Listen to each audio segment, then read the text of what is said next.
মানুষের সৌন্দর্যটা সবসময় থাকে না। এই যে যুবক অবস্থায় আমাদের কি সুন্দর চামড়া, কি সুন্দর দেহ, বয়স যখন 70-80 হবে এরকম থাকবে? কথা বলেন না। এই কালো দাড়িগুলো সাদা হয়ে যাবে, বয়সের ভারে মিজানুর রহমান আজহারি নুজ্জ হয়ে যাবে, লাঠি লাগবে তখন।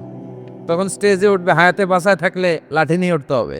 তিন ফলের কসম, জাইতুনের কসম, তুর পাহাড়ের কসম, বিশ্বনবীর জন্মস্থান মক্কাতুল মুকাররমার কসম, চারটা জিনিসের কসম কেটেছে কে? কয়টা জিনিসের? চারটা জিনিসের কসম কেটে আল্লাহ একটা কথা বলবেন। ওই কথাটার গুরুত্ব বেশি না কম? লাকাদ খালাকনাল ইনসানা ফি আহসানি তাকওয়িম। সবাই পড়েন, লাকাদ খালাকনাল ইনসানা ফি আহসানি তাকওয়িম। নিশ্চয় আমি মানুষের চেহারাটারে, আকৃতিটারে বড্ড চমৎকার আকৃতি দিয়ে তৈরি করেছি।